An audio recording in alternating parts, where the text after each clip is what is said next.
je suis là, je suis le porte-parole de l'UNC au Nord Kivu. Et ici, il est question de donner notre position par rapport à cette nébuleuse. Il est anormal et nous sommes tous surpris de constater qu'il y a des gens, s'il faut le dire, des Burundais, qui ont été surpris dans une clôture ici à Goma. 1490 quelques personnes ne savent comment ils sont arrivés à Goma. Ils ne sont enregistrés nulle part.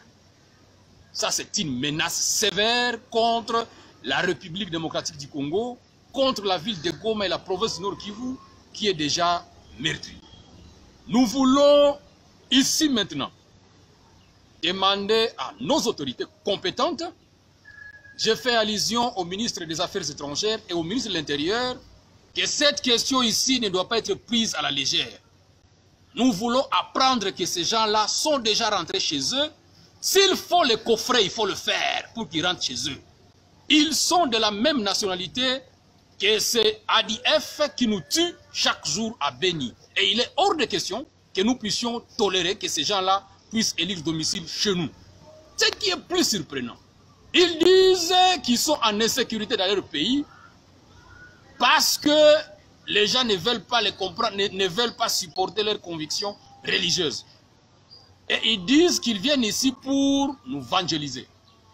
Mais il faut que les gens arrêtent de blaguer avec nous. Il faut que les gens arrêtent de se moquer du peuple congolais. Nous avons des millions de pasteurs. Ce pays est laïque. Nous n'avons pas besoin de l'évangélisation venant d'un pays. Et d'ailleurs, même s'ils venaient pour l'évangélisation, ils vont évangéliser dans quelle langue? Dans une langue que nous n'allons pas comprendre? Non, nous n'avons pas besoin d'eux. En tout cas, il faut que dans un délai plus bref, que le gouvernement congolais puisse trouver une solution idoine. Et la seule solution, c'est de rapatrier ces gens-là sans aucune autre forme de procès et de rechercher tous ceux qui les ont facilités pour se retrouver en surnombre dans une clôture à Goma. Mais ce n'est pas normal, vous retrouvez 1000 et quelques femmes. Personne ne sait où sont leurs maris. Personne ne sait. Personne ne sait, ils sont entrés avec quoi? Personne.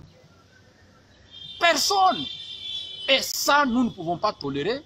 Il faut que le gouvernement puisse, de manière urgente, rapatrier ces gens-là et rechercher tous ceux qui les ont facilité à venir ici. Nous apprenons qu'ils sont à Goma, ils sont à Rutshuru, ils sont à Nyiragongo, et nous apprenons même que certains se seraient déjà introduits aussi à Beni.